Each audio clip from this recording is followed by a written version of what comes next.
Assalamualaikum warahmatullahi wabarakatuh. Kami dari Sekolah Menengah Kebangsaan Seremban 2, NEA 4109. Saya Muhammad Al-Fadinyan akan membuat simpul manuk.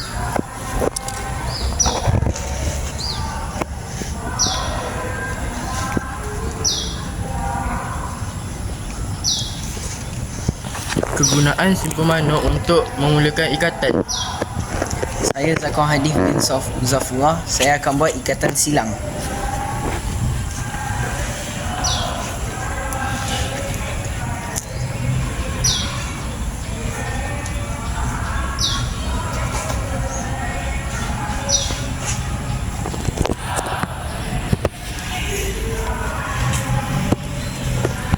Kegunaan ikatan silang adalah untuk mengikat dua batang yang bersilang.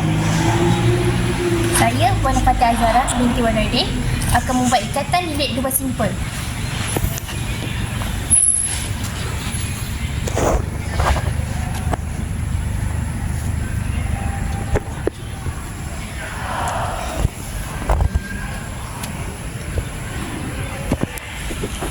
Kegunaan lilit dua simpul ini untuk mengikat pada objek yang berbentuk silinder. Nama saya Muhammad Abdul Qadir bin Muhammad Abdul Wahab. Hari ini saya akan buat ikatan lilitan balak.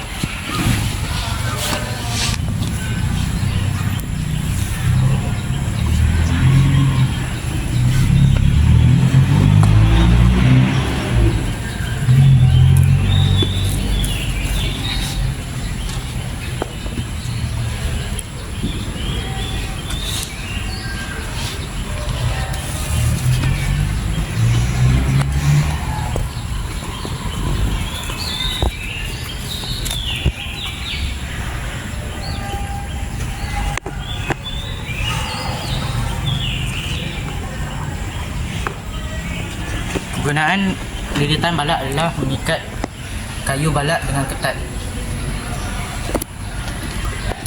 Ini adalah hasil semua ikatan kami.